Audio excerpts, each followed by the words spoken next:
nos luttes, nos espoirs. Et moi j'ai envie de commencer en vous disant qu'on peut rajouter un troisième terme, nos victoires.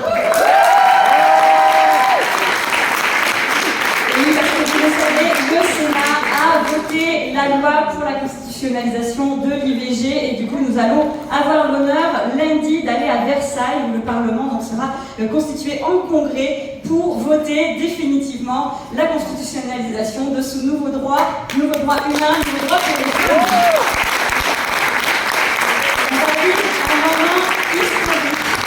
On va envoyer un signal extrêmement fort au monde, en plus dans un moment où honnêtement sur le plan des droits humains, on est plutôt dans un climat qui s'assombrit. Donc ça va être un moment très fort et c'est une sacrée victoire parce que souvenez-vous, on a entendu et réentendu par tout le monde, mais non, l'IVG en France n'est pas menacée, ce n'est pas utile de faire cette loi, il y a d'autres urgences. On a entendu Gérard Larcher, le président du Sénat, ou encore Edwige Diaz, député RN, mais aussi il y a seulement quelques années de ça, il y a Braun-Pivet qui disait qu'il était inutile donc il ne fallait pas ajouter des peurs inutiles, ou encore Madame Belloubet, notre nouvelle ministre de l'enseignement aussi, qui trouvait qu'il y avait d'autres urgences. Bref, bien sûr que si, il faut protéger le droit à l'IVG parce qu'il est toujours menacé. Regardez, il y a à peine quelques jours, ce visuel immonde dans une émission de CNews qui comparait, qui comptait en fait l'IVG comme une cause de mortalité dans le monde au même titre que le cancer ou le tabac. C'est une honte absolue.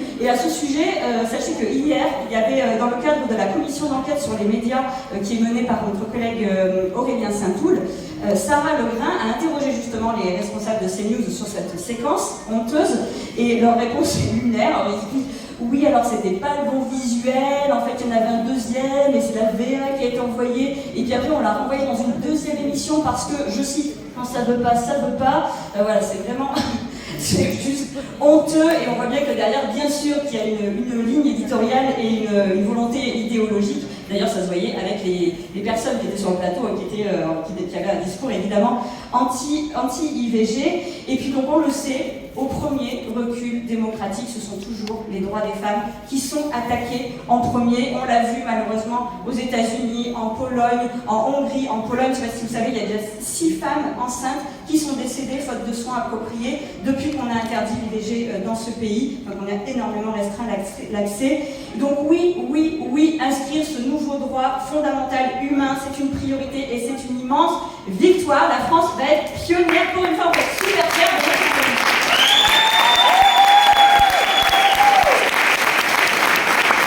Alors, petite précision, parce que évidemment, Emmanuel Macron et tous les macronistes n'ont pas manqué de se gargariser de cette grande avancée qui ont des thunes.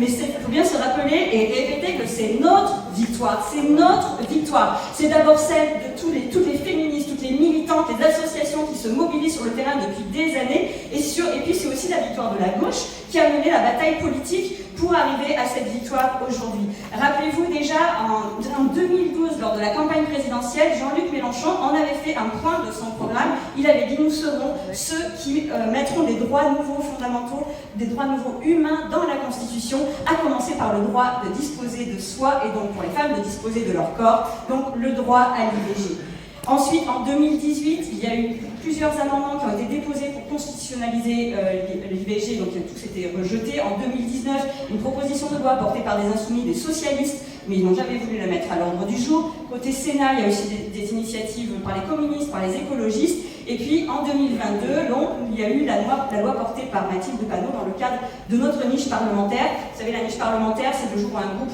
met ce qu'il veut à l'ordre du jour, on discute les lois qu'on veut. Donc c'est ce qu'on avait fait en 2022 et on a fait voter la constitutionnalisation donc, du droit à l'IVG. Ça a été adopté ensuite par le Sénat. Et pour finir toute la bataille, là, en 2023, lors de notre dernière niche parlementaire, au départ, on avait annoncé aussi qu'on aurait à nouveau un texte sur la constitutionnalisation de l'IVG. Pourquoi? C'était pour mettre la pression, tout simplement, au gouvernement qui avait dit qu'ils allaient le faire et qui n'avançait pas. Ça a marché, c'est pour ça qu'on l'a retiré de nos niches. Ils ont bien, effectivement, mis à l'ordre du jour, vous l'avez vu, une proposition de loi donc, constitutionnelle pour inscrire le droit à l'IVG dans notre Constitution.